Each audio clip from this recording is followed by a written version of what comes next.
Hi there guys, welcome back to my channel. This is your friend and tutor Manas Patnaik. Well guys, this time around we're gonna be dealing with cycloidal curves. But what the hell is a cycloidal curve? Well, these curves are generated by a fixed point on the circumference of a circle.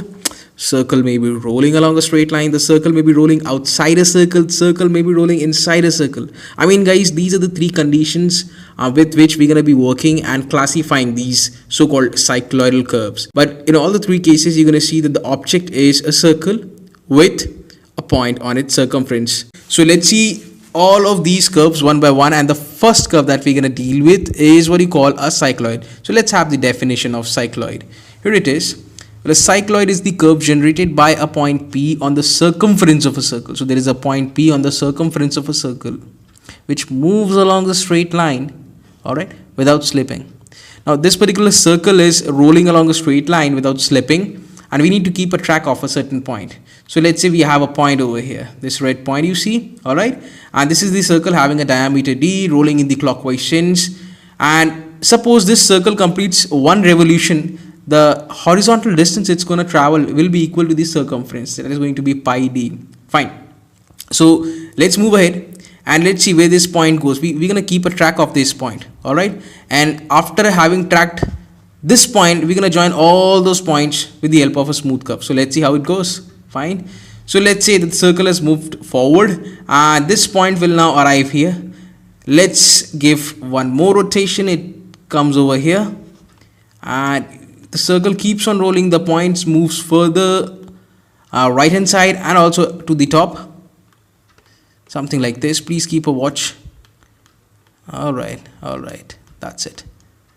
Now you observe initially for the first half revolution this point was moving towards the right as well as it gained height, okay, but for the next half revolution it gained horizontal distance but it lost height.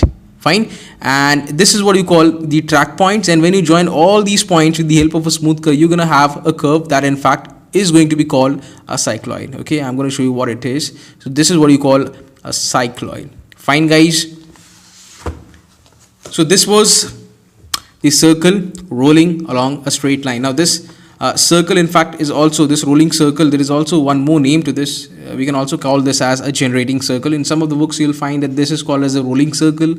In some books you'll find it as a generating circle, so not to be worried about. And this horizontal line is also referred to as a directing line. Now let's move forward and now let's deal with what you call an epicycloid. Fine, let's have the definition. Well, this is the curve generated by a point P again on the circumference of a circle which rolls outside a circle. Now there are two circles in this particular case. One is the circle which is rolling and the other one, that is the directing circle, which is fixed. Okay, so let's start and let's have a circle. This one is what you call the directing circle, above which we're gonna have a rolling circle. Okay, let me show you how it is. So this is directing circle is having a diameter t, and somewhere here we're gonna have a rolling circle, something like this. Please watch carefully. This is gonna have a diameter small d. Okay, so this is the rolling circle. Fine, let's move ahead. Let's say that this rolling circle is rolling in the clockwise sense. Fine, something like this. Let's start from this point. So this is the point P on the circumference. On this circumference we have this point P.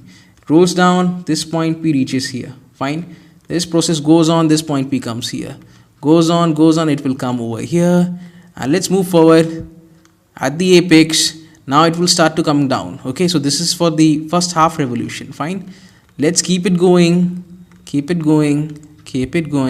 and finally when one revolution is complete, then this point, this is the start, this is the end, and that's what you call an epicycloid. Fine, rolling in the clockwise sense but outside the given circle, also known as the directing circle. One more thing that you guys must realize that we started from this point and we ended over here, and there is some kind of an angle which has been subtended at the center of the directing circle. Fine, and this angle can also be computed with a simple formula: 360 multiplied by small d over capital D, or small r over capital R. So this is how you can actually find the angle subtended at the center of the directing circle for one revolution of the rolling or generating circle. So this guys was all about epicycloid. Remember, epicycloid rolling circle is rolling outside the directing circle in the clockwise sense.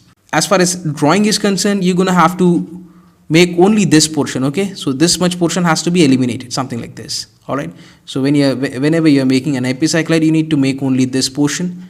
That's it. Now let's move towards hypocycloid. Let's see what it has in store for us. Well, a hypocycloid is the curve generated. Again, the definition is same, but the only difference being it rolls inside a circle. All right, fixed circle is directing and the rolling circle is moving. All right, so let's do this. So this is capital D with this as the radius. We're gonna have a circle, that's it, and inside which we're gonna make a rolling circle, something like this. So that's the rolling circle. Now let's say this rolling circle wants to start from this position and end up somewhere here, having a revolution, one revolution in fact. In that case, it's gonna be revolving in an anti-clockwise sense. All right, something like this. Let me show you how. Anti-clockwise. So this is the point P upon which we need to keep a track on, and as we move forward, you're going to see that this point P is moving in a certain direction, something like this. Please keep on watching. That's it. Anti-clockwise sense, we keep on moving, and here we have the final point. All right, now let us join all these points in sequence.